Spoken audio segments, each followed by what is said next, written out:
quienes hayan traído teléfonos celulares, por favor apagarlos o silenciarlos durante la jornada.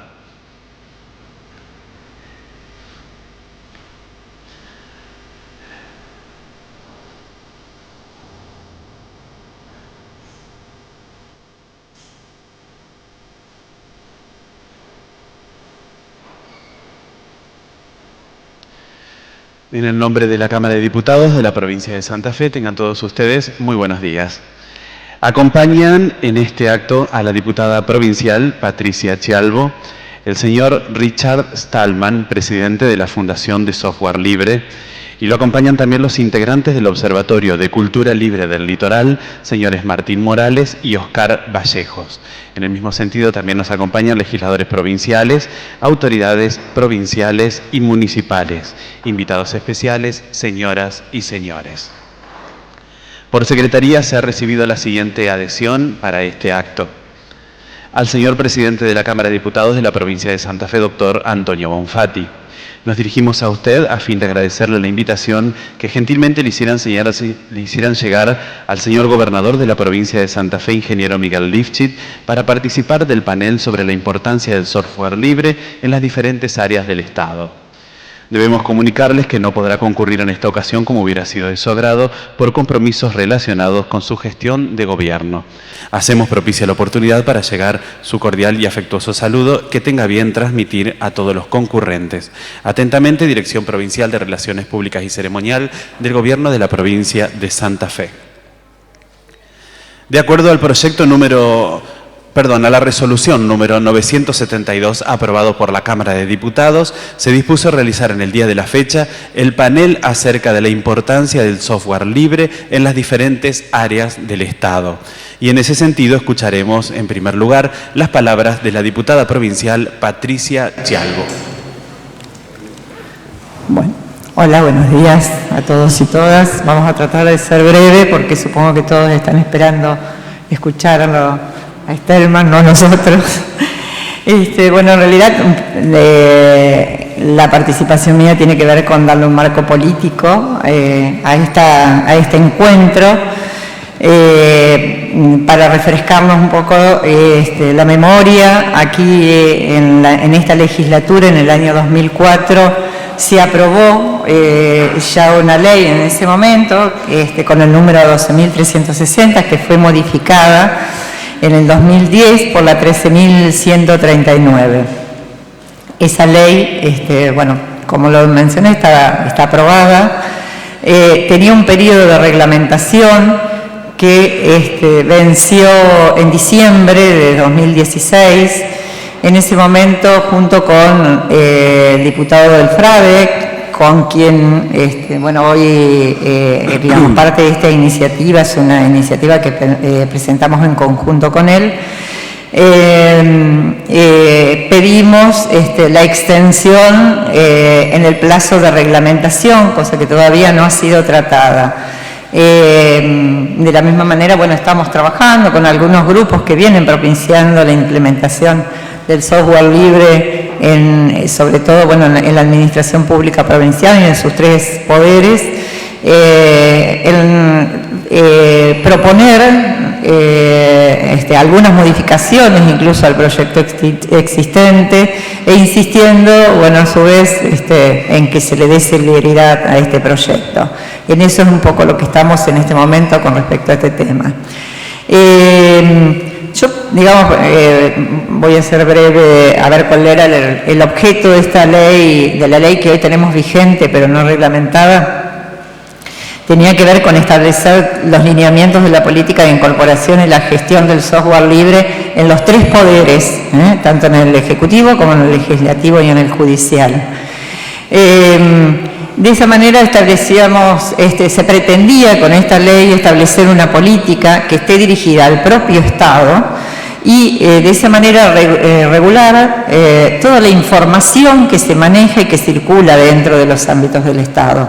Pero además establecer de una manera ordenada el vínculo con la ciudadanía, combinando cuatro elementos que nos parecen fundamentales, que es el Estado, el mercado, la ciudadanía y la educación.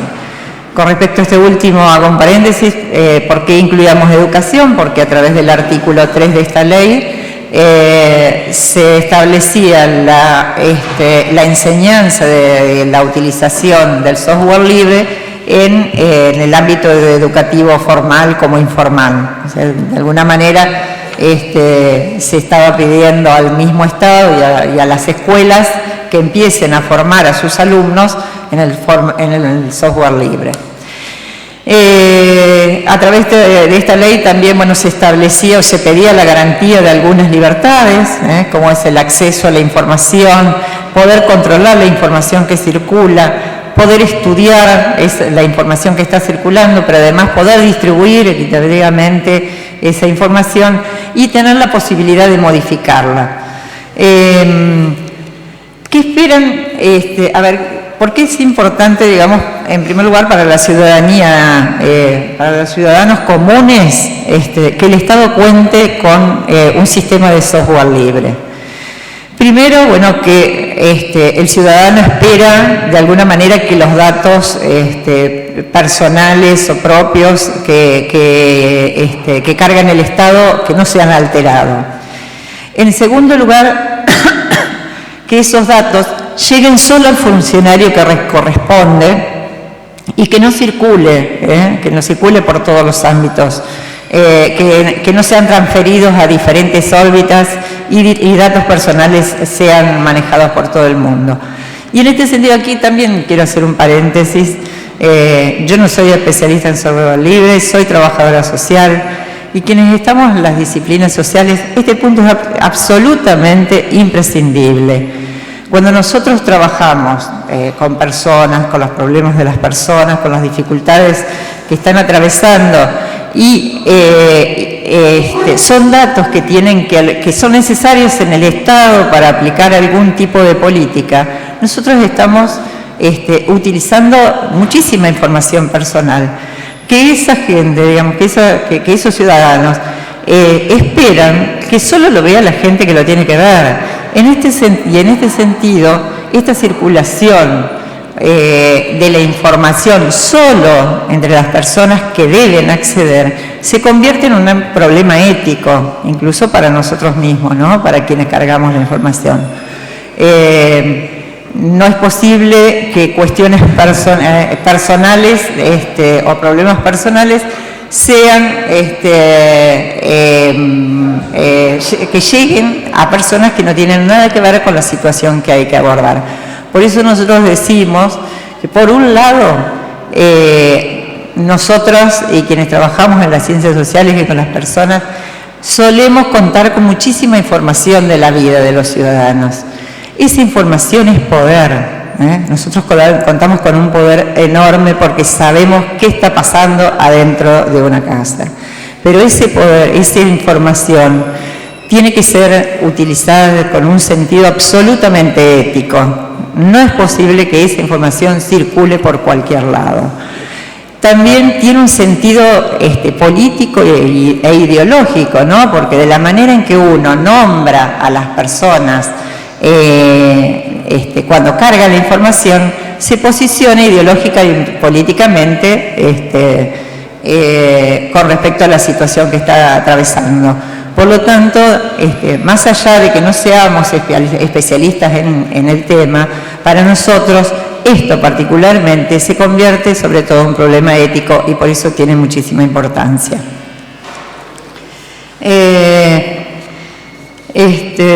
Y con respecto a los beneficios que esperamos a partir de la implementación de esta ley, por supuesto, se plantea los beneficios económicos, aunque algunos, los detractores del sistema dicen que es costosísima la migración, más allá de la resistencia al cambio que pueda haber, pero posteriormente, una vez instalado, realmente aportaría muchísimas ventajas económicas.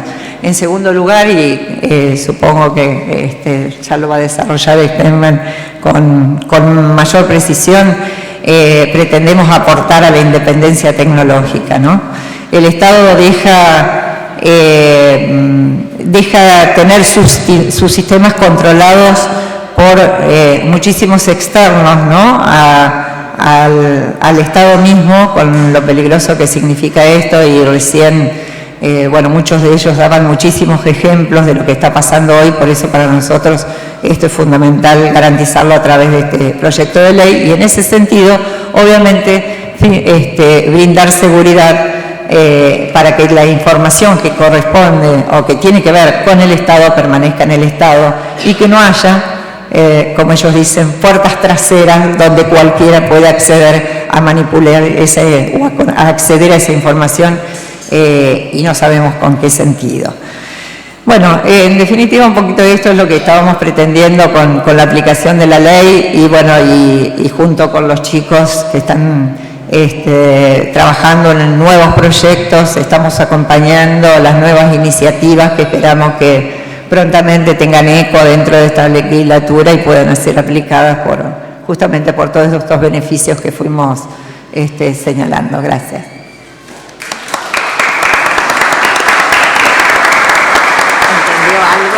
Le agradecemos las palabras de la diputada provincial Patricia Chalvo e invitamos a que haga uso de la palabra el señor Oscar Vallejos, del Observatorio de Cultura Libre del Litoral. Bueno, buenos días. Para nosotros desde el Observatorio de Cultura Libre del Litoral es un gusto que podamos hacer esta actividad.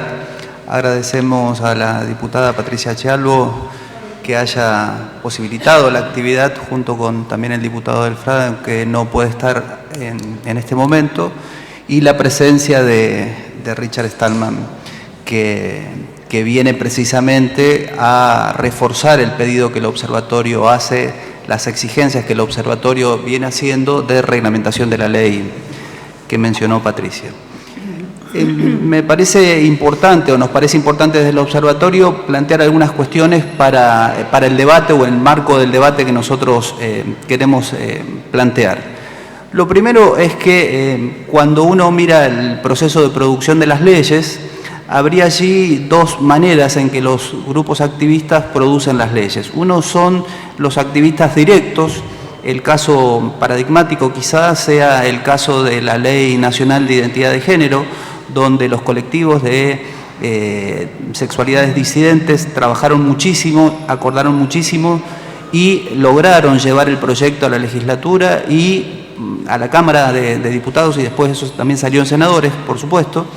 Pero ahí el activismo de manera directa entonces fue la que fijó el contenido de la ley, y eso se trasuntó en que el articulado de la ley estuviera en consonancia con los debates que estos activistas habían dado a lo largo de muchos años. Y la otra manera, que es lo que pasa con la ley de software libre de la provincia de Santa Fe, es lo que nosotros llamaríamos un activismo de trasfondo, y es cuando, sin que el activismo participe de manera directa en la gestación de la ley, quienes trabajan legislando desde el Estado y para el Estado adquieren esa conciencia, ese sentido común que el activismo va estableciendo, y sobre eso entonces sacan leyes, porque entienden los diputados, los legisladores, las legisladoras, que el Estado tiene una responsabilidad de acuerdo con esos contenidos. Entonces la ley de software libre de la provincia de Santa Fe tiene este tenor. No hubo antes un grupo activista que de manera directa pugne por sacar la ley, sino que fueron los propios legisladores y legisladoras quienes han sacado la ley, y de manera importante la ley se aprobó por unanimidad. Hay quien trata de que esto sea visto como una condición negativa de la ley, ¿cierto? Porque lo que se suele decir es que la unanimidad se debe solamente a los acuerdos espurios que ocurren por el toma y daca al momento de gestionar leyes. Nosotros entendemos que eso no es así. Entendemos que los legisladores han hecho uso de su responsabilidad, y que la ley fue aprobada por unanimidad porque era moralmente imposible que los legisladores no aprobaran algo de importancia vital para el Estado y para la ciudadanía. Así que por eso es que nosotros defendemos la ley, porque entendemos que los legisladores y las legisladoras han actuado de la manera correcta, ética y políticamente sacando la ley. Entonces, el activismo viene de manera después de que la ley está, porque ocurre que el Ejecutivo Provincial, que tenía la responsabilidad de reglamentar la ley, no lo hizo. Y eso hace que el Ejecutivo y todos los ámbitos del Estado, en tanto y en cuanto la ley prevé que todos los organismos del Estado deben usar software libre y establecía tiempos bien específicos, pero eso dependía de manera central de las políticas que el Ejecutivo Provincial debía implementar y el Ejecutivo no lo hizo. El Ejecutivo debía implementar un proyecto de migración y debía reglamentar la ley. Vuelvo a decir, el Ejecutivo no lo hizo. Nosotros, a partir de eso, como activistas, hemos empezado a trabajar, hemos, de hecho, participado en un proceso que el Ejecutivo llama participación del proceso participativo en el dictado de normas, que ellos mismos llamaron que la democracia de proximidad, que las políticas del nuevo gobierno impulsaban, exigían que en ciertas condiciones la ciudadanía participara de manera activa en la gestación y la instrumentación de las normas de manera directa. Entonces, los activistas de software libre hemos organizado esa participación, hemos elevado proyectos de reglamentación de la ley al Ejecutivo, hemos tenido unas cuantas reuniones, hemos hecho muchos talleres, muchos foros de debate y el Ejecutivo no reglamenta la ley, generando un problema jurídico importante, y es que, ¿qué pasa cuando es el Estado el que incumple la ley? Porque en general se nos dice, ¿qué pasa cuando los ciudadanos no cumplimos la ley? ¿Cierto? Pero acá es el Estado el que incumple.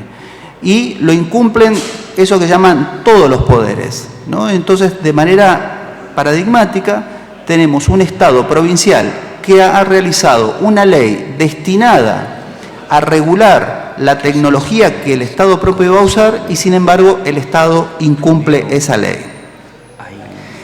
De la ley, además, nosotros, de los varios puntos positivos, algunos de los que ya mencionó Patricia, entendemos que un elemento central de la ley va a ser el laboratorio provincial de software libre.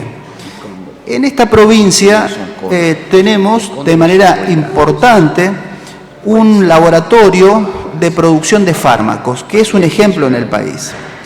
Y eso, creo que la expectativa de un laboratorio de software libre debe ser equiparable al laboratorio provincial de producción de fármacos.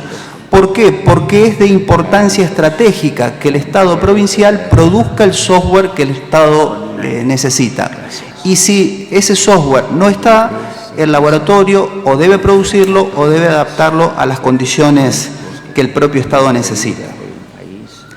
Y también, en ese sentido, queremos dejar clara la posición del observatorio, y es que no apoyamos las modificaciones a la ley del software libre, porque entendemos que en realidad los proyectos en danza de modificación de la ley de software libre es para que haya un proyecto a la baja de las condiciones que establece la ley de software libre vigente. Entonces, entendemos que no están dadas las condiciones para que la ley se modifique, la ley es buena, y lo que se necesita simplemente es que el Ejecutivo Provincial asuma la responsabilidad que le cabe, la tiene que reglamentar, y el Estado entonces va a aplicar la ley de software libre, y en base a eso va a poder articular con los otros grandes proyectos. Se está discutiendo, como dijo Patricia, la ley provincial de educación, entendemos nosotros, de hecho la ley ya lo establece, la ley de software libre, entonces nosotros suponemos y tenemos esas expectativas de que la ley provincial de educación incorpore como un tema central la articulación de la provincia con el software libre. Entonces, que el software y las tecnologías que se enseñen y que se usen en el marco de la educación en la provincia también tengan el horizonte del software libre y de las tecnologías libres. Gracias.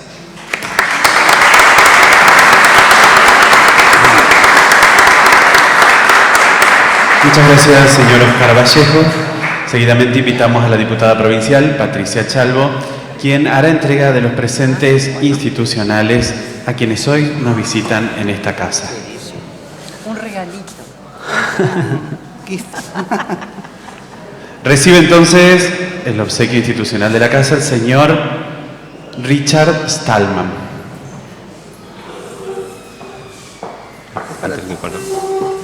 Casi no oigo.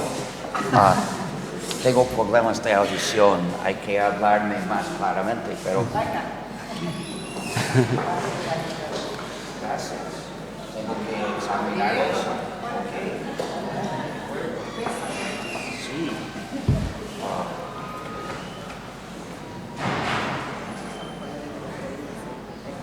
Entonces, ¿cómo pasa? Una cosa. ¿Qué voy a hacer? Por fin llego. Por fin llego. Libros. Me gustan los libros.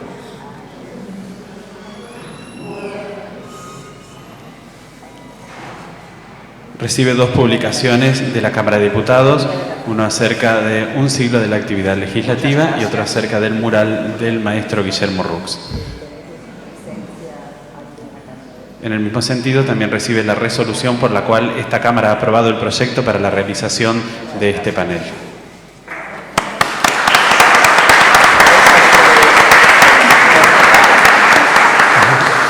Invitamos ahora al señor Oscar Vallejos a que reciba también un obsequio de la casa.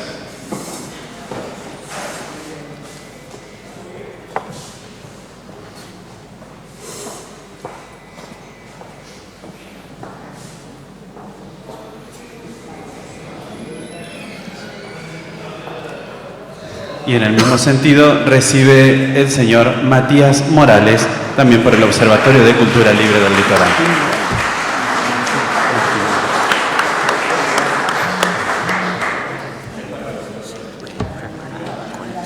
Sí.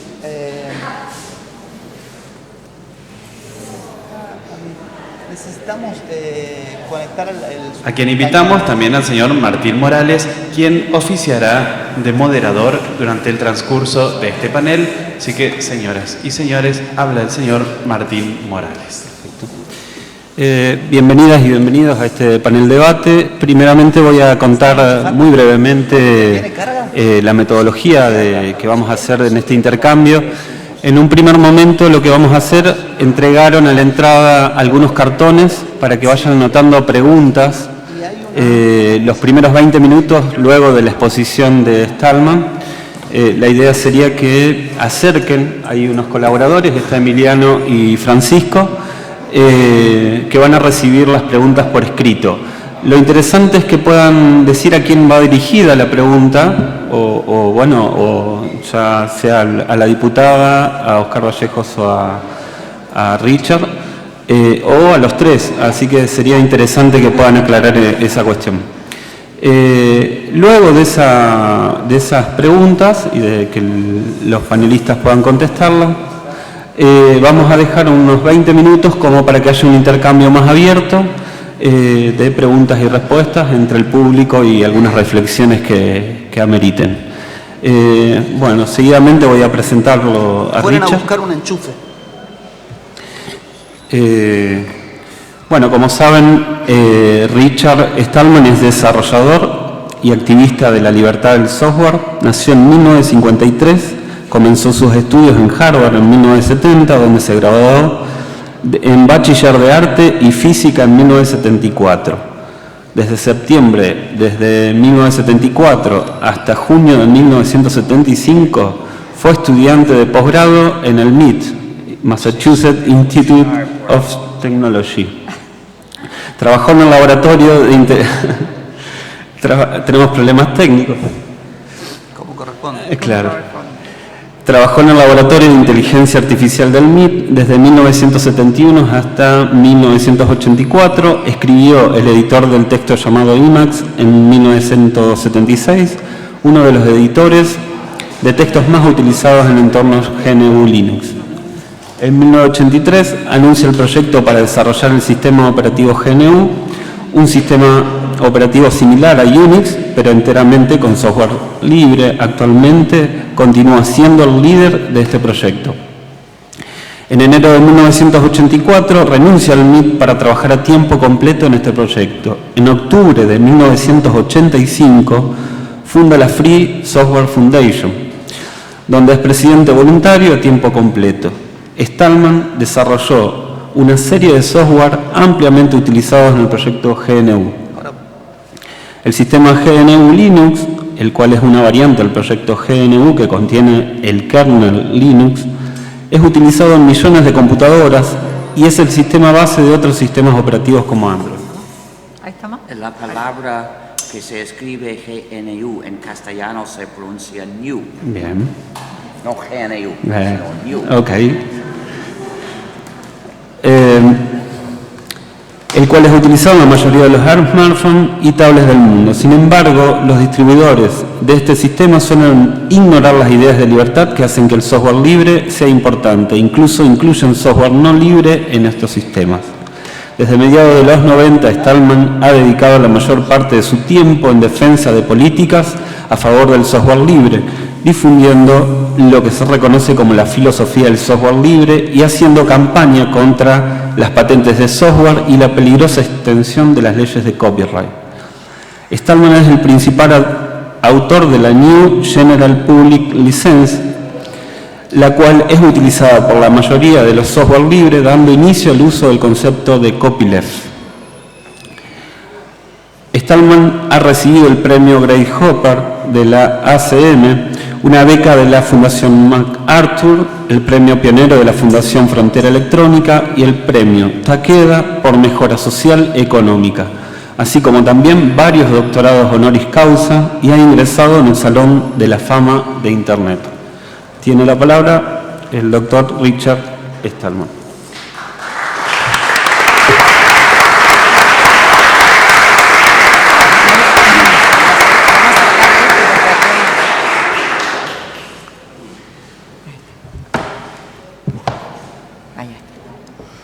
Tengo unas peticiones para ustedes. Primero, si sacas fotos de mí, no las pongas en Facebook, ni Instagram, ni WhatsApp, porque son los tentáculos de una empresa de husmeo. ¿Sabe reconocer a alguien por su cara o por el revés de su cabeza? Entonces, si pones una foto en la cual aparece alguien en cualquier tentáculo de ese monstruo, ayudas su seguimiento de esa persona. No se debe. Es maltrato de tus amigos y no lo hagas a mí, por favor. También, si quieres sacar fotos de mí con un móvil, por favor, desactiva de antemano la funcionalidad de poner geolocalización en las fotos. Normalmente está en los parámetros de la aplicación de cámara. Si quieres grabar lo que digo, esta conferencia, y distribuir copias como audio o video, por favor, únicamente en los formatos favorables al software libre, es decir, los formatos OGG o el formato WebM. Por favor, asegura que el sitio de distribución funciona para bajar una copia sin que el usuario ejecute en su máquina ningún programa privativo, ni siquiera programas privativos distribuidos en las páginas del sitio, como en YouTube, por ejemplo. Y por favor, pon la licencia Creative Commons no derivados, porque presenta mi punto de vista. Entonces, ¿qué es el software libre? Se trata de, en inglés tengo que decir free software, pero free es ambiguo. Significa o libre o gratuito, pero en este caso se trata de ser libre, de respetar la libertad y la comunidad de los usuarios. Entonces, hace falta decir siempre libre, nunca usando la palabra inglesa free, que es inferior. Entonces, es un asunto de libertad, no del precio. Para mí, la idea de vender o comprar una copia de un programa no me parece injusto. Me da igual, de todos modos, si pagas o no pagas. Si vendes o regalas, me da igual, es un detalle, no es un asunto importante ético, pero que cuando ya tengas la copia, que respete tu libertad y tu comunidad, es un asunto importante ético. Y cuando el usuario es el Estado, se trata de respetar la soberanía informática del país y los intereses del pueblo, cuya informática hace cualquier agencia pública. Entonces, un programa es libre si respeta la libertad y la comunidad del usuario. Pero, ¿qué es un programa? ¿Qué es una computadora?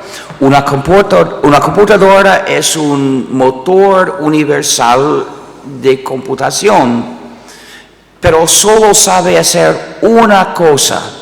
Conceptualmente es muy sencilla. Sabe coger la próxima instrucción y hacer lo que dice. Y coger la siguiente instrucción y hacer lo que dice. Y coger la siguiente y hacer lo que dice. Millones de veces por segundo, coja una instrucción y hace lo que dice. Siempre lo mismo. Pero las instrucciones se encuentran en un programa. Entonces, según qué instrucciones tenga ese programa, puede dirigir la computadora a hacer cualquier cosa, excepto las cosas imposibles que ninguna computadora puede hacer. Entonces, ¿quién da las instrucciones a tu computadora? Puedes creer que seas tú, mientras de verdad es otro. Puedes creer que tu computadora te obedezca, mientras de verdad obedece en primer lugar a su verdadero maestro o dueño, y solo a ti en segundo lugar cuando el dueño real lo permita. Con un programa hay dos posibilidades: o los usuarios tienen el control del programa, o el programa tiene el control de los usuarios. No hay otra posibilidad. Cuando los usuarios tienen el control del programa, es software libre. ¿Por qué? La libertad es tener el control de tu propia vida. Tener el control, es decir, de las actividades que haces en tu vida. Pero si haces la actividad con un programa, el control de la actividad requiere el control del programa. Entonces, cuando los usuarios tienen el control del programa, este programa respeta su libertad y también su comunidad. Explicaré por qué en unos minutos. Entonces es software libre. Concretamente, para que los usuarios tengan el control de un programa, tiene que llevar las 4 libertades esenciales. La libertad 0 es de ejecutar el programa como quieras, para cualquier fin. Hay fines buenos y buenos y malos. Hasta hay fines criminales que serán ilegales, pero el programa no debe imponer límites a los fines. Solo la ley, independiente de qué programa uses para hacer el fin criminal, todavía es un delito. Entonces, hay la libertad 0 y la libertad 1 de estudiar el código fuente del programa y cambiarlo para que haga tus actividades informáticas como quieras tú. ¿Por qué insistir en el código fuente? Aquí hay código fuente escrito en un lenguaje de programación. Es una combinación del inglés con la matemática. Y si has estudiado ese lenguaje de programación, puedes leer el código y comprender lo que dice, lo que haría. Y también puedes cambiarlo para hacer otra cosa. Pero para usar el programa se convierte en código ejecutable que hay a la derecha. Entonces es una serie enigmática de unos y ceros, bastante difícil de comprender. Para un programa tan corto no es tan difícil. Un programador podría estudiar esos unos y ceros para saber lo que dicen. Pero para un programa típico, un programa de decenas o cientos de miles de líneas de código fuente, en forma ejecutable, comprenderlo es casi imposible. Solo lo intentamos como último recurso cuando es sumamente importante en caso de desespero, por ser tan difícil. Entonces, decirle al usuario, eres libre de cambiar este programa si logras comprenderlo en su forma ejecutable, es burlarse del usuario. La verdadera libertad 1 requiere que el usuario tenga el código fuente o pueda conseguirlo. Estas dos libertades proporcionan conjuntamente el control por separado a cada usuario. Es decir, que puedo cambiar mis copias, puedes cambiar tus copias y él puede cambiar sus copias.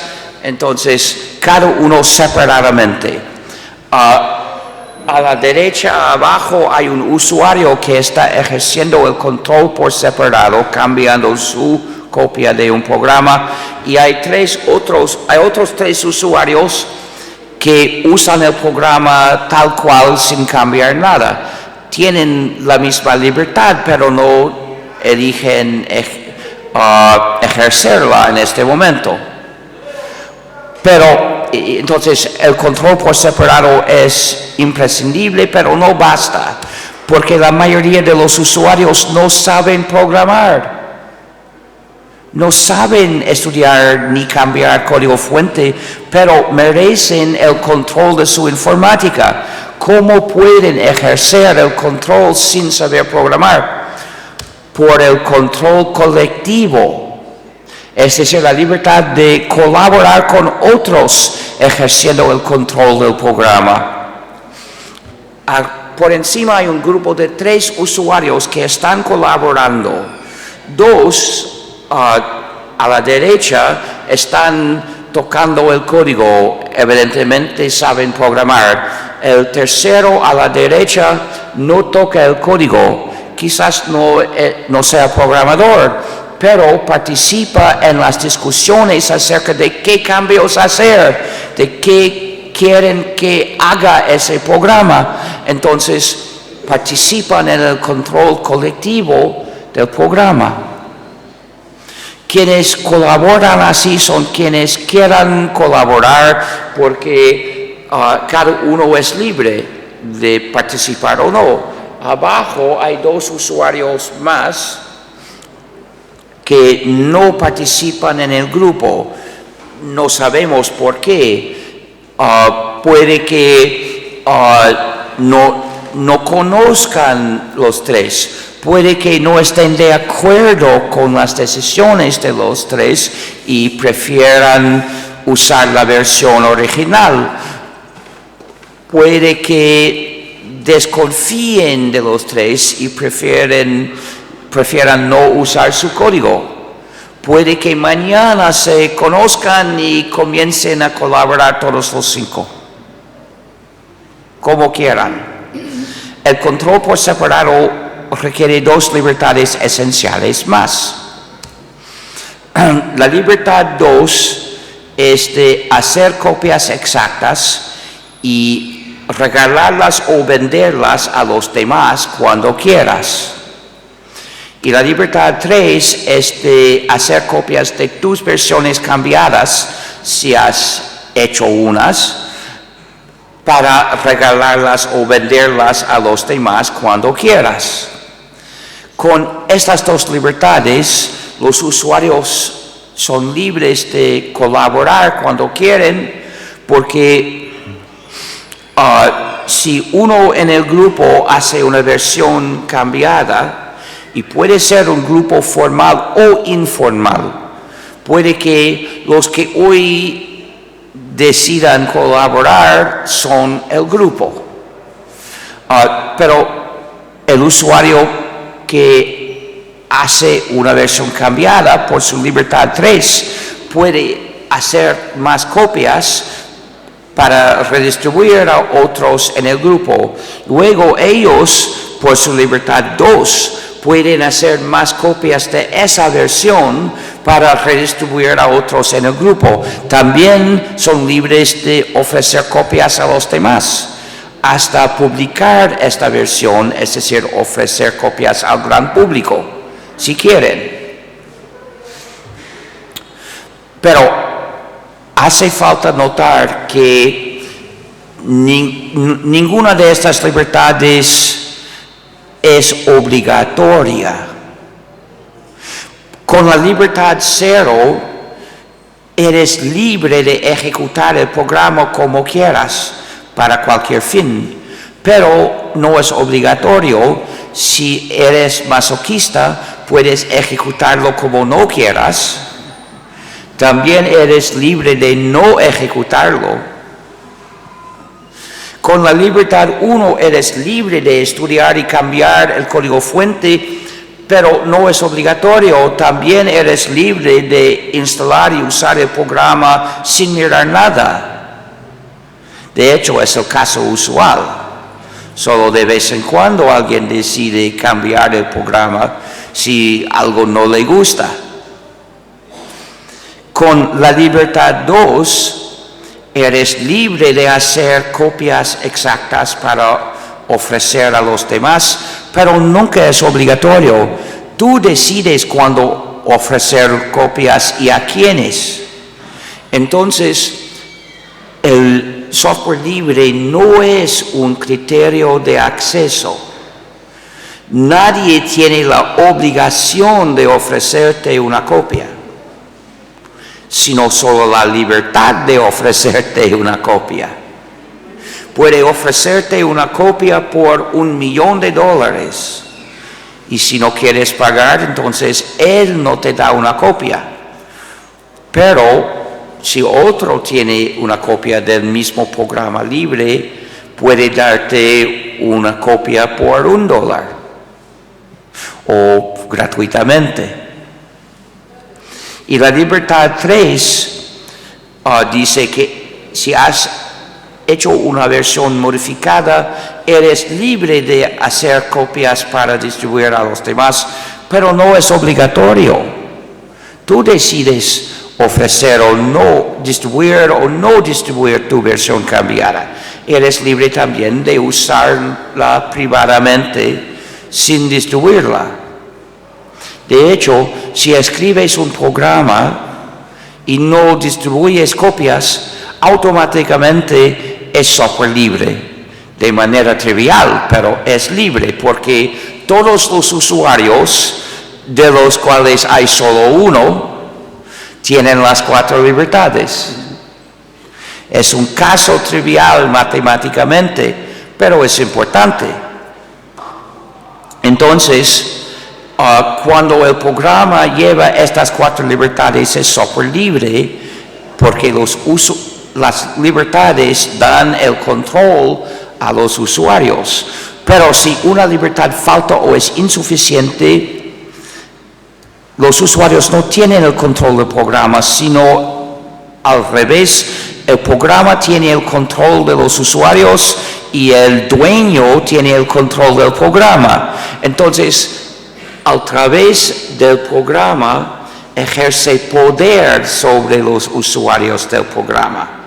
Cualquier programa, de no ser libre, genera un sistema de poder injusto. El software privativo no debería existir. Es una trampa que invita a los usuarios a someterse al dueño. Esta es la injusticia de base del software privativo, pero lleva a otras injusticias porque hoy en día el dueño suele ser consciente de su poder que lo expone a la tentación de aprovecharse de su poder para someter más aún a los usuarios, introduciendo funcionalidades malévolas en el programa. Es decir, que hoy en día el caso usual del software privativo es que es malware. Malware significa un programa cuyo código fue escrito para maltratar a los usuarios. Se trata de cómo ejecuta ese programa, qué está en el código. Software privativo es un asunto de cómo se pone a la disposición de usarse. Entonces, no se trata de qué está en el código. Cualquier código puede distribuirse como software privativo o como software libre. A veces el mismo código se distribuye de ambas maneras paralelamente. Entonces, filosóficamente, el software privativo y el malware son asuntos ortogonales, pero en la práctica van juntos, suelen ir juntos porque es un programa privativo, suele ser malware. ¿Y cuáles son las funcionalidades malévolas? Espiar. Este ejemplo es el engaño de Amazon, el swindle de Amazon, su lector de libros digitales, que espía todo lo que el usuario hace, espionaje orwelliano de la lectura. Dice a Amazon el título del libro que se lee y la página, el número de la página. Si el usuario subraya texto transmitido a Amazon, si entra notas transmitidas a Amazon, orwelliano. Pero muchos productos y programas espían.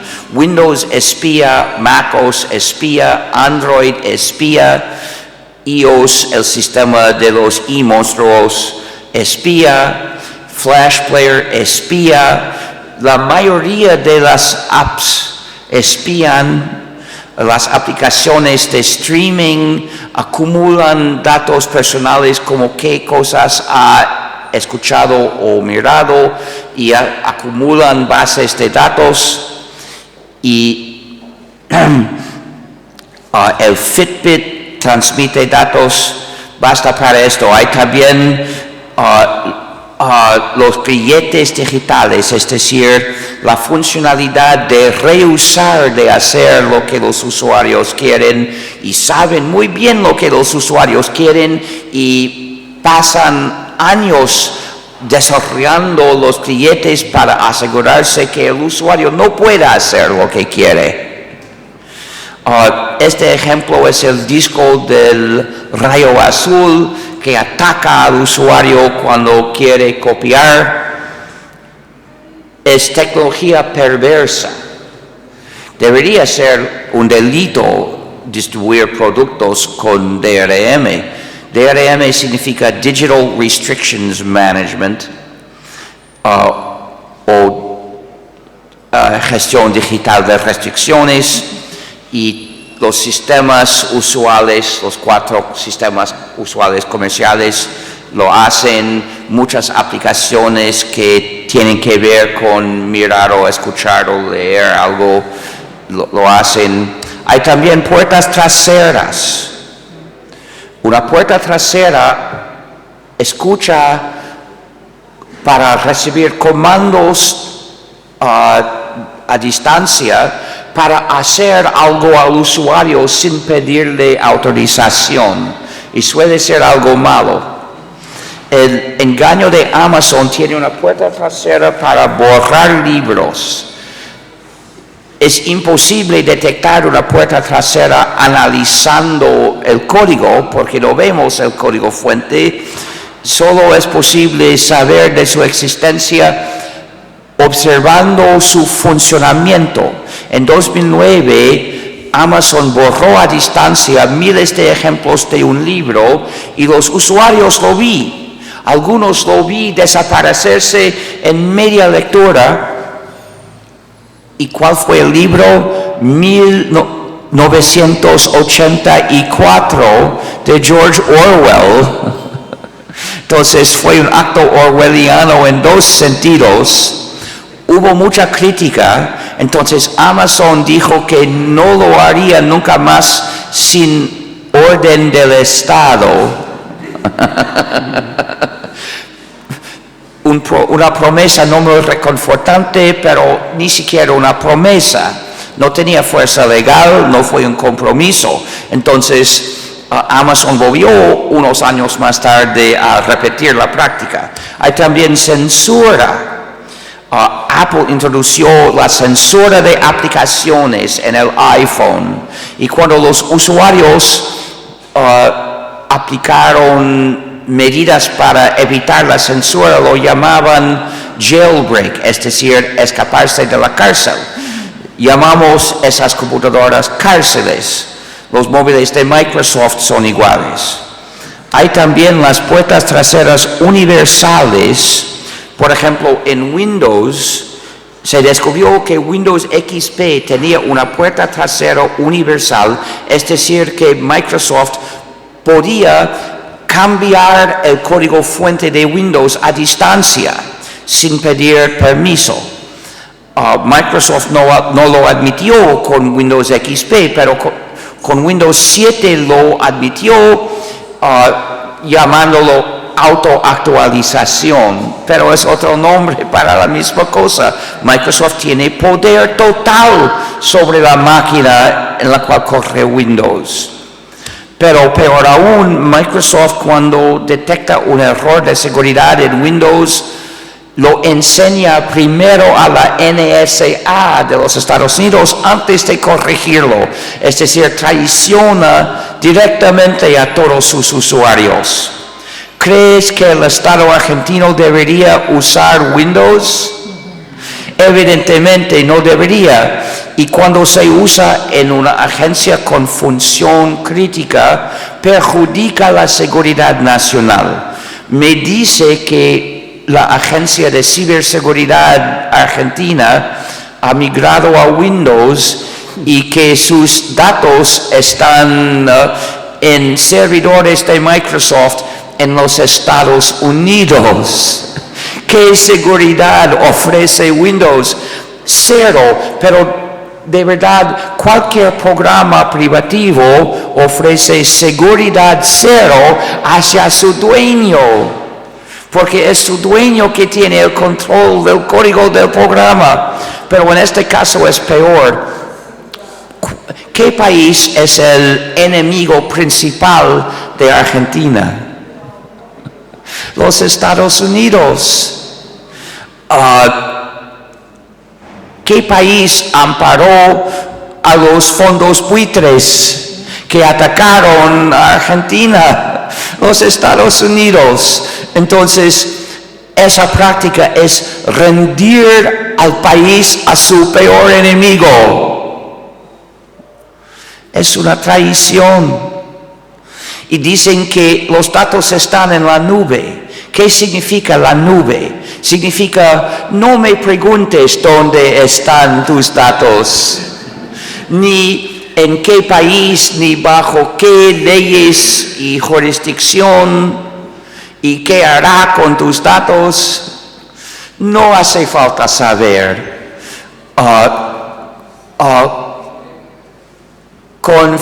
confíate totalmente a nosotros. Somos una gran empresa. Una gran empresa nunca maltrataría a nadie. Piden una fe ciega. Se dice que hay un proyecto Tecnafe que propone confiarse a las empresas de software privativo, porque cualquier programa privativo exige una fe ciega como base de usarlo. Nunca es posible asegurar que el programa no tenga funcionalidades malévolas. Usualmente lo tiene, pero supongo que hay excepciones. Con cientos de miles de programas privativos habrá algunos que no tengan funcionalidades malevolentes, pero no podemos identificar ni uno porque no se puede averiguar. Entonces, siempre exige la fe ciega para confiarse del programa.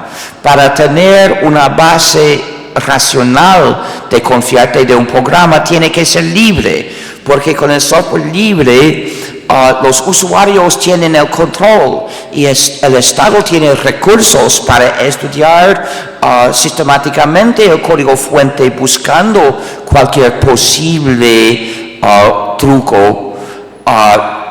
Pero la comunidad también se defiende porque de vez en cuando alguien estudia el código para hacer cualquier cambio o corregir algún error, pero haciéndolo también tiene la oportunidad de detectar cualquier truco si hay. Los errores son más frecuentes en el software libre, pero el punto es que la comunidad tiene una defensa. Es la única defensa conocida contra el malware. Y también es que no estamos expuestos a la tentación. No tenemos poder, entonces el poder no puede corrompernos. Estamos a salvo de la corrupción. Entonces, usar software privativo es invitarlos a tomarte, porque te haces indefenso ante los con poco moral, poca ética. Entonces, tienes que escaparse del software privativo para venir a vivir con nosotros en el mundo libre que hemos creado con el sistema operativo GNU y el kernel Linux que se usan normalmente juntos. Entonces el usuario usa GNU con Linux. Por favor, evita el error de decir que estás usando Linux, porque es no reconocer nuestro trabajo. Lo que estás usando es la combinación, es GNU con Linux. Una cosa más, es muy peligroso. El Estado tiene que usar únicamente software libre porque hace su informática por el pueblo. Cualquier agencia pública hace su informática por el pueblo, entonces tiene la responsabilidad ante el pueblo de asegurar su control completo de la informática que hace. No debe nunca confiar la informática del pueblo a manos privadas. Es incumplimiento de su responsabilidad ante el pueblo. El Estado tiene que asegurar la soberanía informática del país, es decir, que el Estado tenga el control completo de la informática del pueblo, es decir, usar únicamente software libre, no confiar la informática del pueblo a ningún programa privativo ni a ningún servidor de la supuesta nube. Ningún servidor privado debería hacer la informática pública. Si el Estado quiere usar servidores, como no, pero deberían ser servidores gestionados por el Estado también, no por manos privadas. La única nube está en la mente del usuario confundido por ese término. Pero por fin es imprescindible no acumular datos personales sobre la gente cuando es posible evitarlo. En Buenos Aires vi una máquina sobre una avenida para leer las placas de los coches y es injusto. Es una injusticia hacia la privacidad del pueblo, y no solo porque lo muestra en una pantalla, sino peor, pone las placas en una base de datos, y la única base de datos a la cual puedes tener confianza es la que no existe. Es una injusticia acumular datos personales sobre la gente si es evitable. Aunque evitable con sacrificio, hay que evitarlo. Entonces propongo que si hay una máquina para leer las placas, que solo vea las placas buscadas por orden del tribunal y las placas inválidas. Porque en estos casos hay un motivo legítimo, y siendo delincuente o buscado ya no tiene el mismo derecho a privacidad. Pero los demás, los que no están buscados, deben poder viajar sin ser seguidos. Para mí no fue fácil entrar en Argentina porque rehúso dar mis huellas dactilares. Y cómo entrar, por 5 años evité de venir porque no sabía cómo podría entrar, pero por fin me sugirieron entrar por vía terrestre desde Brasil. Y teniendo un viaje a Brasil, lo hice, por esto estoy aquí. Tengo sentimientos para Argentina, y me puso triste la idea de no volver. Estoy contento de poder volver sin ser tratado como criminal. Entonces, hay que proteger, el Estado tiene que proteger a los ciudadanos del husmeo digital, que es una amenaza a la democracia y a la libertad, hasta la libertad del pensamiento, porque cuando cada uno sabe que está siendo seguido y husmeado en lo que lee, por ejemplo, las páginas que visite en el internet, tiene miedo. Y podemos ver lo que se hace cuando un país se rinde al temer, no muy lejos de aquí, en Brasil. Entonces, hay libertades esenciales digitales que el Estado tiene que proteger primero, respetando la privacidad, evitando la acumulación de datos. Una base de datos, una vez acumulados, será abusada o por la organización que acumula los datos, la base de datos, o por los empleados desobedientes, o por criminales que roben los datos, o los datos serán tomados por el Estado para abusarlos. Pero si no se acumulan, si diseñamos todos los sistemas digitales para evitar la acumulación de datos, para aceptar usarse anónimamente. Entonces no hay base de datos que abusar. Hay copias de la página Government Free Software que distribuir. Pedí anoche, no hay.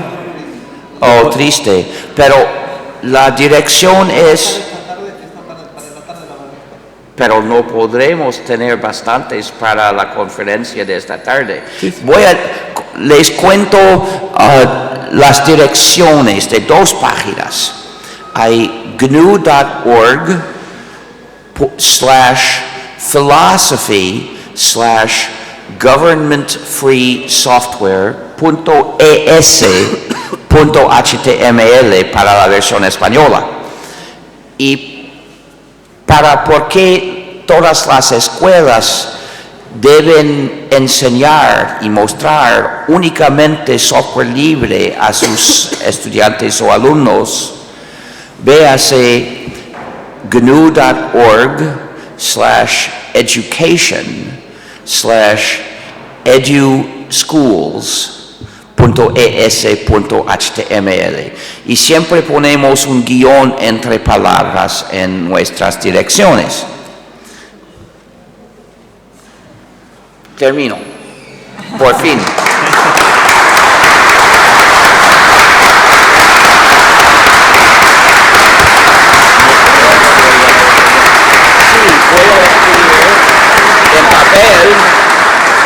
Puedo escribir en papel o en la pantalla. Voy a intentar. No sé si realmente es posible, pero voy a ver. Entonces, pero es posible que funcione. Voy a intentar. Ahí está. Oh, ¿está? Sí. Ahí. Ahora no. ¿Ahora? Ahí. Ok, pero tengo que ampliarlo. No se ve bien ahí. Vale, Ok, se ve. Sí, ahí está. Pero ya mejor. Ahí está copiando la dirección, ¿dónde están los textos?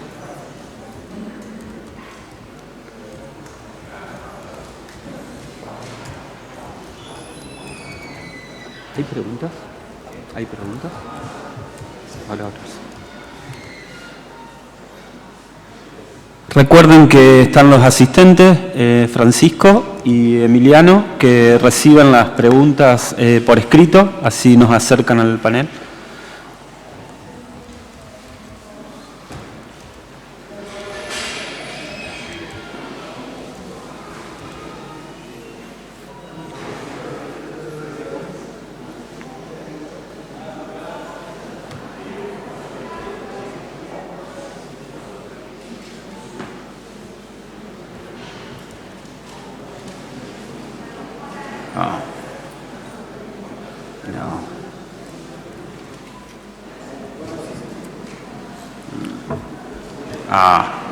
Tengo que dar más anchura.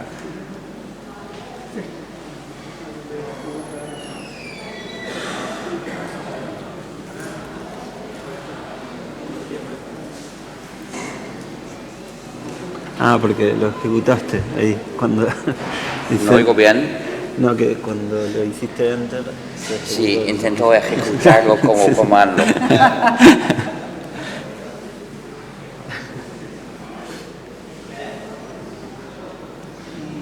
¿Quieres poner la página de la Free Software? ¿De la FSF?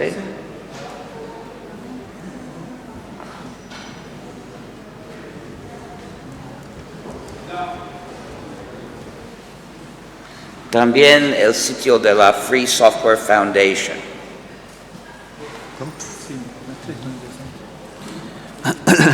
Empezamos con las preguntas que vienen del público. Y dice para Richard Stallman. Bueno. Okay. Si no entendés, me decís. Los expertos provinciales dicen que la ley 13.000, etcétera, es imposible de aplicar. ¿Tiene una opinión al respecto? No soy abogado, ni menos aún abogado argentino, pero... Las preguntas son para él. Sí. Dijo, pero usted sabrá la respuesta. No, la verdad que no.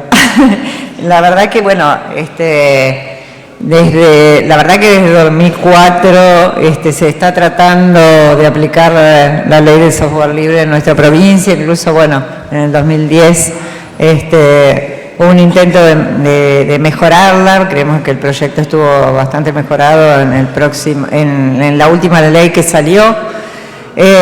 Durante la anterior legislatura y sobre todo en el último año pasado estuvimos trabajando insistentemente para que se reglamente y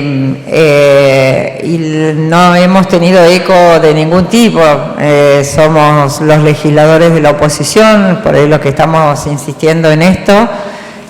Incluso, bueno, nos hemos dado un trabajo con los grupos de los chicos para ver qué otros aportes se pueden hacer. Se hicieron otras jornadas parecidas a esta dentro de la universidad y, bueno, generando este tipo de encuentros que por ahí de alguna manera hagan visible esto y de alguna manera, entre comillas, pongan presión para ejecutarlo. Pero en cuanto a los obstáculos, nunca nos dijeron exactamente cuál era la dificultad para implementarlo. Concretamente no sabemos cuál es la dificultad para implementarlo. Al contrario, nosotros como bloque, recién hoy lo dijo Ricardo, el año pasado tomamos conocimiento del programa Tecnofe, que significa que el gobierno provincial contrate una empresa privada para aplicar, digamos, un software privativo en toda su base de datos. Y la verdad que nosotros tenemos conocimiento que hay mucha gente dentro de la estructura del Estado, estructuras que ya están creadas, que se viene formando durante muchos años para mejorar la aplicación de los software libres dentro de la estructura del Estado y bueno, nos sorprendimos con la implementación de este programa y el llamado a licitación que implica traer gente afuera para que lo haga con todos los peligros que esto significa y que estuvo describiendo hoy Ricardo. Nosotros, bueno, a finales del año pasado presentamos un pedido de informe pidiendo explicaciones por esto, sabiendo que además entre comillas el peligro que esto significa, ¿no?, que es un software privativo aplicado por empresas privadas, sino que además se desconoce el capital personal que hay dentro de la estructura de la provincia, que se ha venido formando durante muchos años para hacer este trabajo. Hay una señora ahí, a ver. eso te lo alcancé. Pongo lentes, ¿qué dice?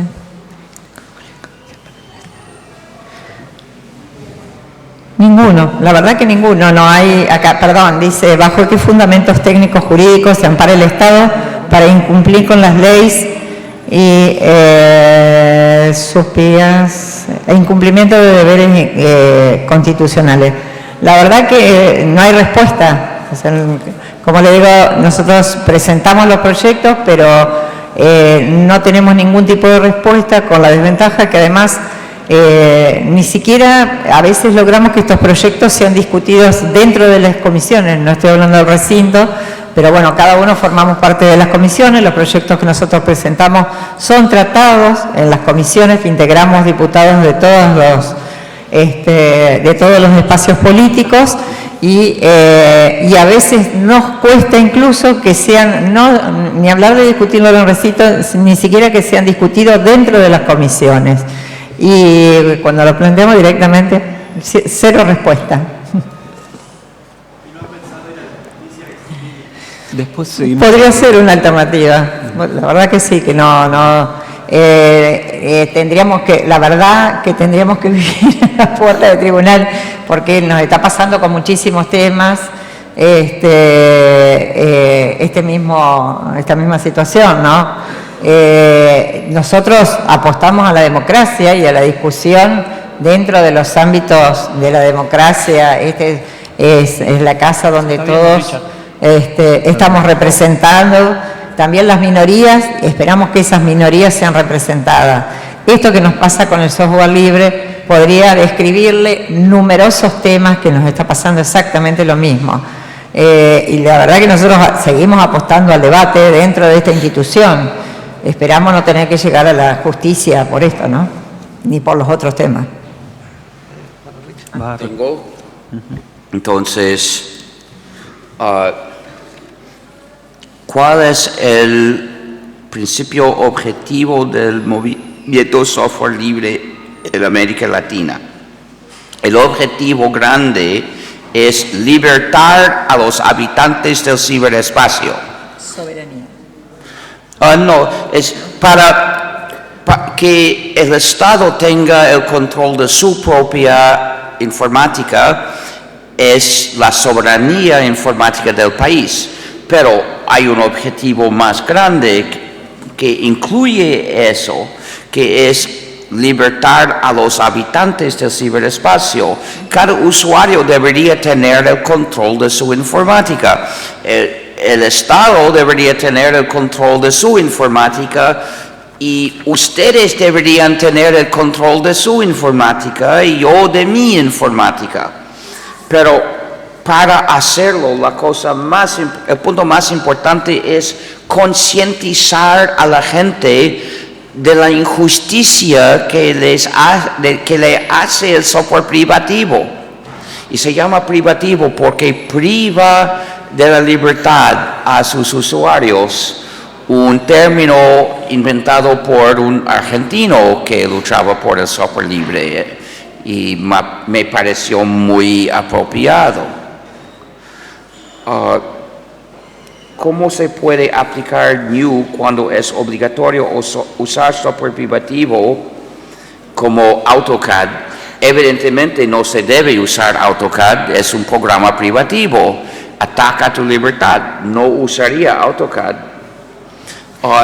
Si no existe software que lo reemplace totalmente, entonces usa un programa que lo reemplace parcialmente y contribuir al desarrollo, a la mejoración del reemplazo.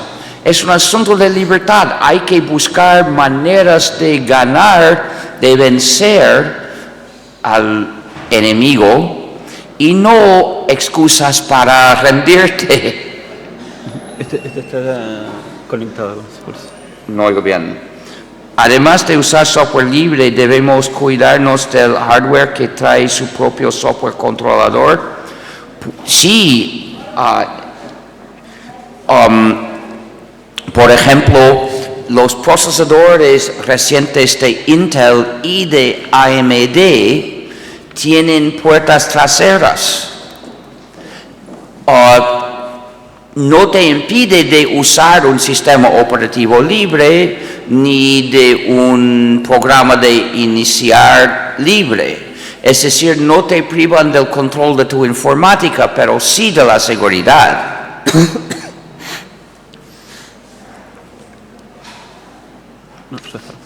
¿Querés seguir acá?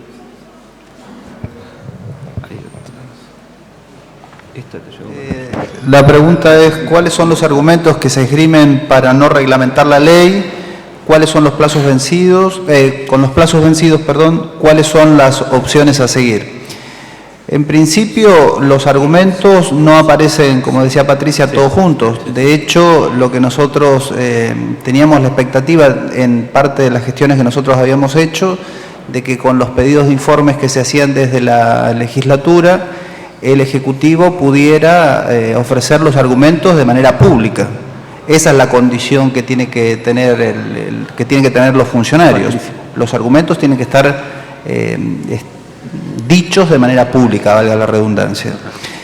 Lo que se dice de manera informal es que esto que contestó Patricia, que la ley está mal hecha, que la ley es inviable y que es inviable básicamente porque la autoridad de aplicación de la ley se establece en el Poder Ejecutivo, que en una situación republicana el Poder Judicial, el Poder Legislativo, debiera haber autoridad de aplicación en cada uno de los poderes, cosa que nosotros decimos, bueno, eso también es inviable, digamos, ¿no?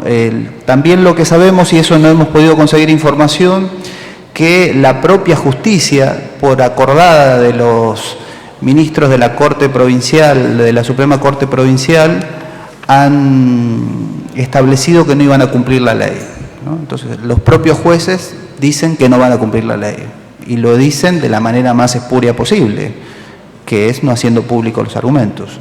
Así que también estamos en problemas con eso. Pero bueno, nosotros somos un país con problemas, como decía un filósofo, Carlos Nino, un país anómico, digamos, ¿no?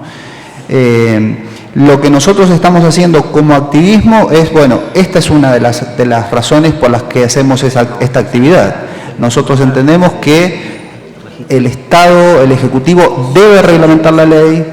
Nosotros hemos hecho una propuesta de reglamentación de la ley donde participaron muchos activistas y estamos a la espera que ese proyecto que nosotros le elevamos al Ejecutivo se cumpla. Entendemos también, como decía Patricia, que hay incumplimiento de los deberes de los funcionarios públicos, pero entendemos también que no es todavía la situación de ir a la justicia donde esto se debe dirimir. Entendemos nosotros que estamos en un proceso que es de la presión activista, con la ayuda de los legisladores y de las legisladoras. Entendemos que el Ejecutivo va a asumir su responsabilidad y va a reglamentar la ley. Estamos, de todas maneras, haciendo, esta tarde va a circular con más intensidad, un conjunto de firmas para poder presentar un nuevo petitorio ante el Ejecutivo, para que el Ejecutivo reglamente la ley. Ese es el objetivo básico. El Ejecutivo debe reglamentar la ley. Y si bien los plazos están vencidos, entendemos nosotros que la reglamentación, por esa misma razón, tiene que ser urgente. Aquí hay una pregunta que dice que, bueno, sobre la ley, el capítulo responsabilidades, ¿cómo un agente de carrera puede tomar decisiones por sobre la voluntad de la dirigencia política? A ver, en principio, bueno, esto era parte de la reglamentación que no se hizo, o sea, definir de qué manera aplicar concretamente cada uno de estos pasos. Nosotros, a fin de año, una de las cosas que se había dejado conocer es que aparentemente el Ejecutivo estaba queriendo reformular la ley existente, por eso un poco el posicionamiento de que esta ley que está aprobada no se modifique, justamente para garantizar este tipo de cuestiones. Y en tercer lugar decir, bueno, a ver, toda ley es una expresión política, ¿no?, de un posicionamiento que tiene el Estado respecto a un tema. Y creo, digamos, que planteada como está el proyecto de ley, no debería verse que es un empleado que toma una decisión por sobre la dirigencia política, sino que es, digamos, el posicionamiento político del Estado en su conjunto, sea quien fuera, sobre este tema. Por lo tanto, no debería haber, digamos, una incompatibilidad entre funcionarios y empleados, si está claramente establecido en la ley, ¿no?, y en la reglamentación. No sé si quedó más o menos claro.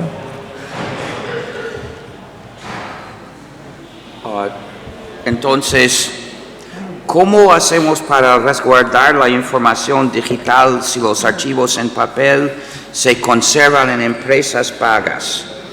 Depende de qué archivos. Si cuando se trata de la acumulación de datos personales digitales, normalmente no se imprimen,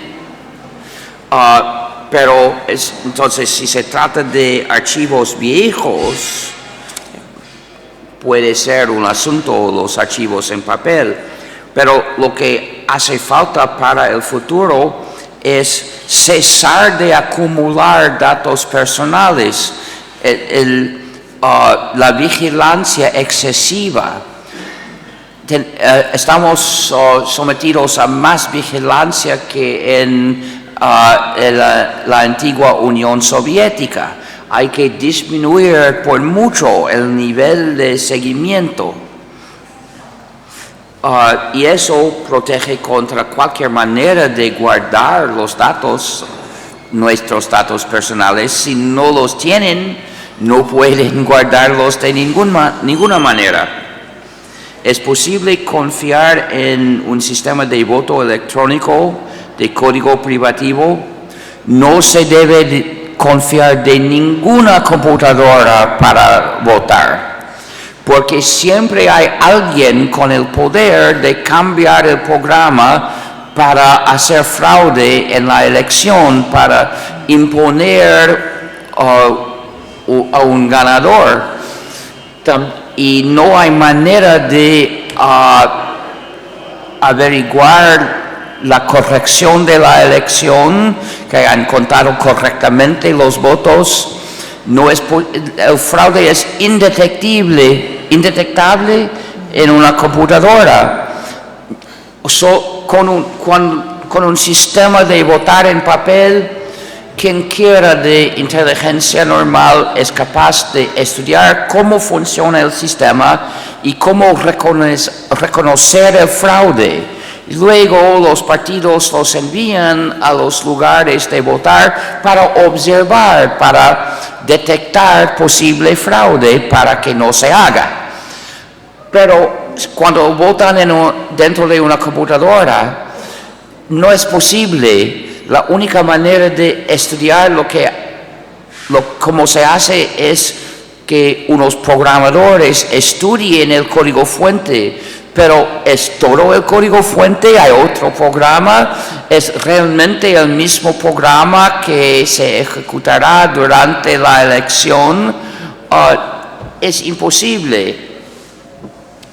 Entonces, las computadoras no se deben usar en la elección. Hay que votar en papel. Pero otra injusticia, con muchas máquinas de votación tienen pantallas que emiten ondas electromagnéticas y una máquina fuera del lugar puede recibirlas y mostrar lo que está en la pantalla, y así pueden saber cómo está votando cada uno. Si no es enorme, si solo viene un votante por minuto, saben quién está votando, y si pueden ver su pantalla, saben cómo ha votado. Así pueden comprar votos. Es peligroso. Otra pregunta. Se menciona que yo trabajo en inteligencia artificial, pero solo lo hice 2 veces durante los años de trabajar en el laboratorio de inteligencia artificial, donde mi trabajo normal fue mejorar el sistema operativo. Eso me preparó para desarrollar otro sistema operativo, es decir, New. Pero creo que hay peligros en la inteligencia artificial, porque puede aumentar las diferencias de poder que existen por otras razones. Si Google tiene acceso a la inteligencia artificial y Facebook, pueden hacer mucho, porque tienen poder, pueden aumentar su poder así. Si tenemos nosotros acceso a la misma inteligencia artificial, no podríamos conseguir mucho poder así. Y cuando los partidos políticos lo aplican para decir otra cosa a cada votante, es deshonesta. Hay que legislar que los partidos políticos publiquen todos los mensajes que transmitirán a quien sea.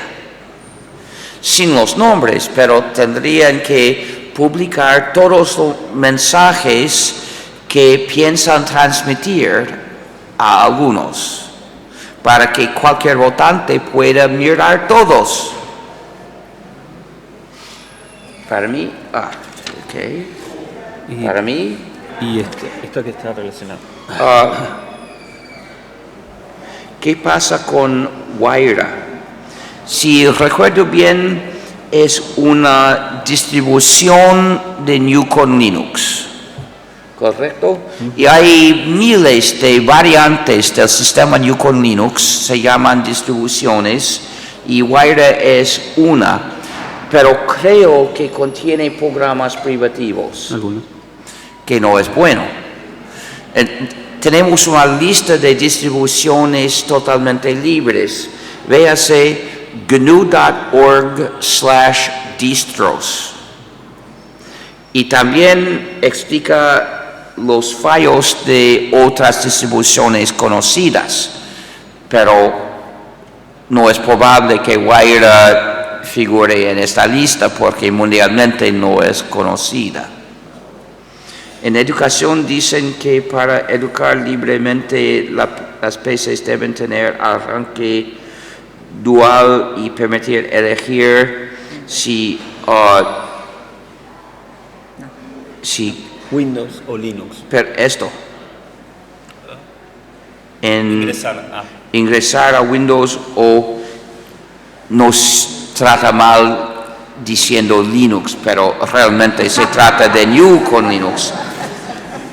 ¿Qué pienso?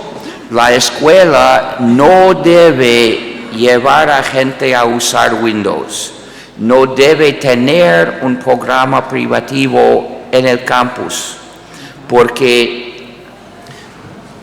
fomentar el uso de Windows es como fomentar el uso del tabaco, es crear una dependencia. La escuela tiene que educar a la gente para ser buenos ciudadanos de una sociedad capaz, fuerte, independiente, solidaria y libre. En la informática, es decir, graduar a usuarios habilitados al software libre, pero enseñar a usar o llevar a los alumnos a usar un programa privativo es como llevarlos a usar tabaco. Es sembrar dependencia y no se debe nunca. ¿Vos tenés? Sí. Bueno, acá hay dos.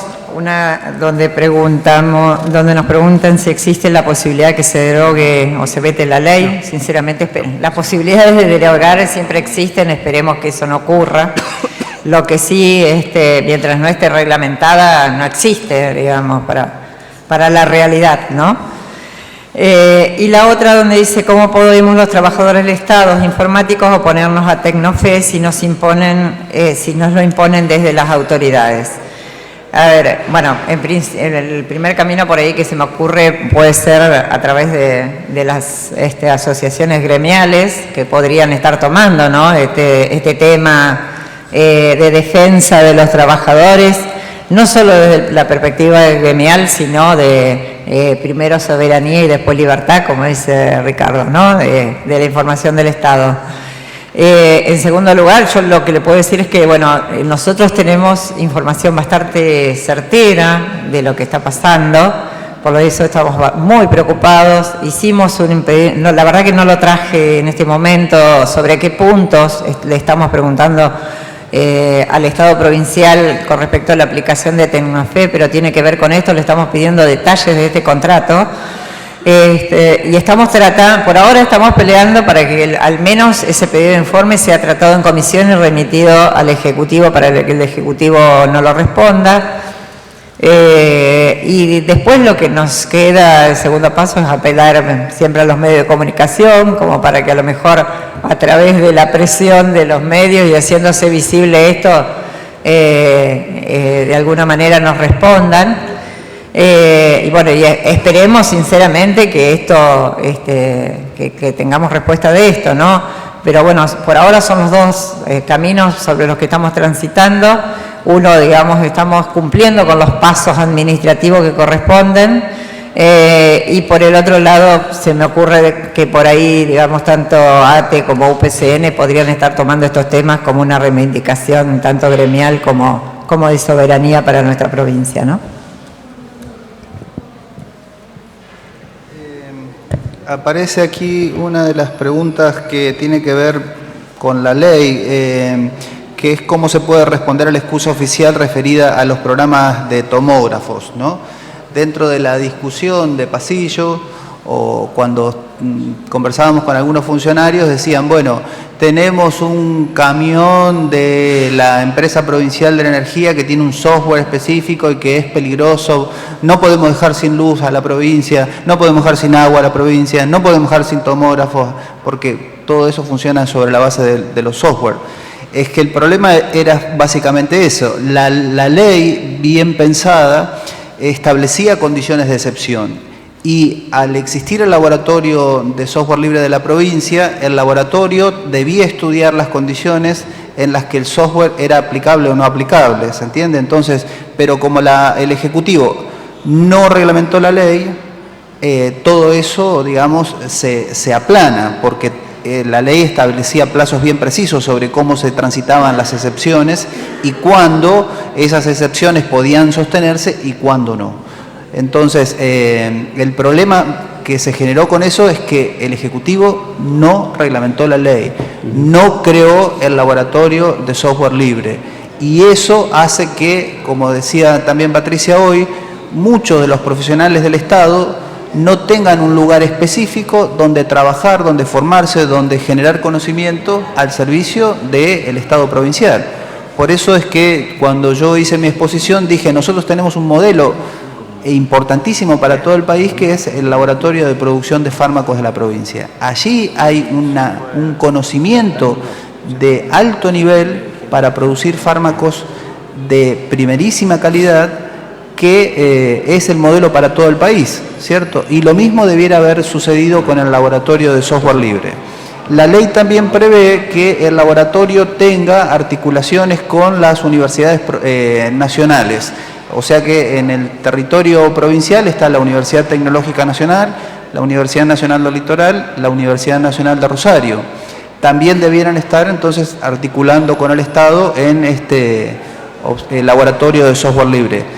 Nosotros cuando mirábamos la ley y cuando pensábamos en reglamentarla, decíamos, bueno, sería importante también que la ciudadanía participe del laboratorio, porque esto no es una cuestión de expertos solamente, sino que también es una cuestión de ciudadanos, o los ciudadanos y las ciudadanas también deben participar dentro de los controles de las tecnologías que usa el Estado. Bueno, parte de la reglamentación de la ley tenía que ver básicamente también con eso. Y la otra pregunta es, ¿en qué otras provincias está pensando en la ley? Estuvimos nosotros reunidos con la gente de Entre Ríos, pero finalmente quedó en la nada, y por eso es que también entendemos que cuando uno mira la historia de la provincia de Santa Fe, ve que la provincia ha tenido en muchos aspectos una visión de ir adelante de las problemáticas del Estado. En el caso de la ley de software libre, la provincia es señera en ese sentido. Y por eso es que instamos de nuevo al Ejecutivo Provincial a que reglamente la ley y eso volverá a poner la provincia de Santa Fe en la vanguardia de la discusión y la instrumentación de la soberanía estatal sobre el uso de las tecnologías y el control y el resguardo de los datos, como decía Patricia, muchas veces necesario en el Estado, de la ciudadanía. Bueno, lamentablemente nos hemos quedado sin tiempo para el espacio de intercambio que nos interesaba también y además hay un evento que viene seguido, digamos, a este panel de debate. Agradecemos a los presentes y agradecemos la presencia de Richard Stallman, de Patricia Chalvo, de Oscar. La verdad que ha sido una jornada muy interesante y tenemos mucho material que después lo vamos a socializar, los registros y escritos y audiovisuales que hemos hecho. Así que les agradecemos enormemente la presencia y la estadía en este lugar. Gracias.